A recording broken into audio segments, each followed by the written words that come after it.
Hello, my name is Drew Filosa, and I was born November 19th, 1991, right outside of Philadelphia, Pennsylvania.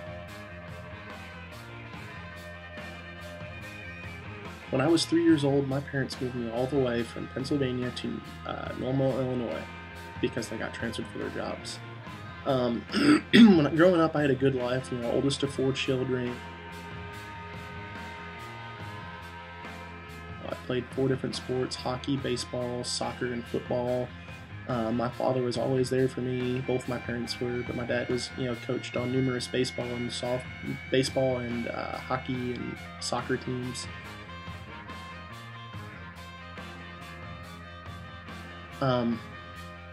He's always there to show me a positive role model and be a strong leader for me to look after and try to, emulate one day.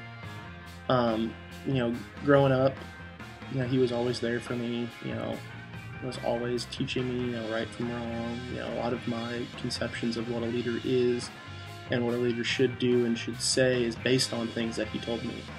So, if I were to have to pick one person who I would think is the biggest leader in my life and has shaped me and made me who I am the most, it would definitely be my father, Luke Filosa.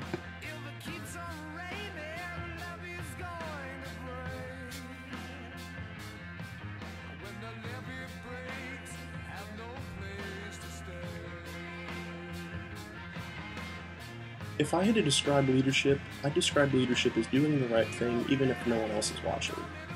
This is something my father taught me very early on in life, and it's always kind of just stuck with me. The way he described it to me was just telling me, it doesn't matter if I'm watching you, your teachers are watching you, or, even now in my life, if my coworkers, my brothers are watching me, I always have to do the right thing. And I feel like my definition of leadership, falls hand in hand with integrity. And I think those are two things that are kind of interwoven together, both leadership and integrity. To be a good leader, to have good leadership skills, one of them you need to have is definitely integrity.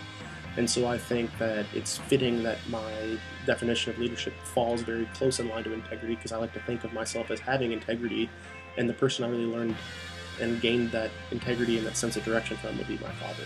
I think what shaped my definition of what leadership is definitely my father and the strong character and positive role model that he has been throughout my entire life.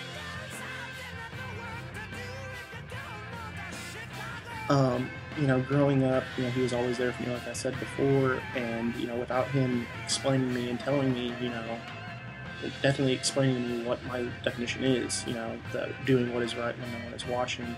If he hadn't said that to me or, explained that to me, back then I didn't know what it really meant.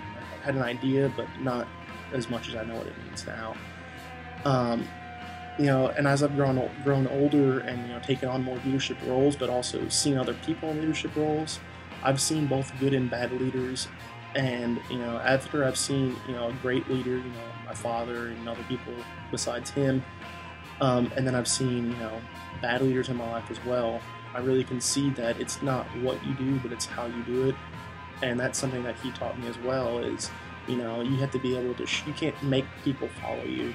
You have to make them want to follow you. You can't force someone to do something, but you can show them that you're willing to put the good of the group ahead of the good of yourself. And, if you can do that, that's another thing that, great leaders are able to do, and that's another thing that my father taught me. The reason that I want others to be attracted to my leadership approach is because I believe my approach goes further than just saying, what you need to do to be a good leader. It kind of lays out the steps of how you can go about making others want to follow you. It shows, you can take from my approach the different traits you need, like being successful, confident, having good public speaking skills, ability to think on your feet, and these are all things that I believe that you need to be a good leader. And you can't make people follow you. You have to make people want to follow you. If I were to be asked to describe what quality leadership means to me, I would say that Quinn's ideals on inner-directed, other-focused definitely has a large impact after being in this class and reading that book. After reading the book, I'd say the seed thoughts, thoughts that really stuck with me and I can really see myself having used in my life and have got me to the point where I'm at. The two of them would be the first, look within, And the second one would be surrender to the emergent power.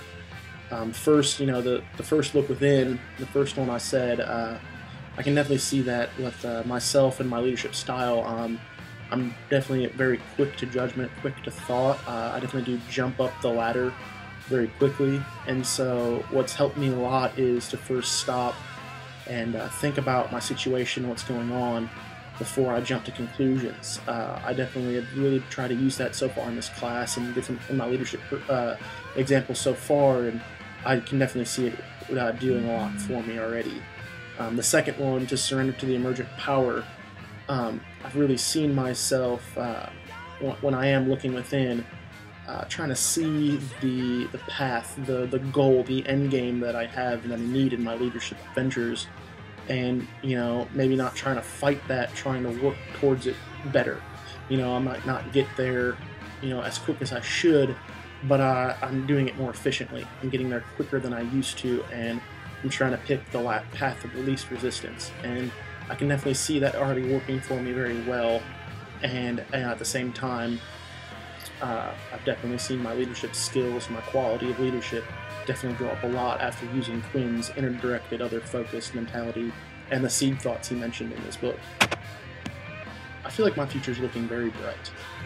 When I get out of college, I want to use the leadership skills I have this far in my life learned to gain a job in either a pharmaceutical or medical technology sales position, and work there for 5 or 6 or 7 years, and after that use the experience I've learned in sales to leverage a management position in a pharmaceutical company. I'd love to work maybe one-on-one with salespeople, like as a sales rep, a managing sales rep, helping guys and girls who just get into the job, learn about sales and help teach them. I think my personality and my traits that'd be a very strong thing I could work at towards. Not only that, but I obviously want to start a family one day, and if I can be half the role model that my father was to me and my siblings, I would see myself being a very great father figure to a child.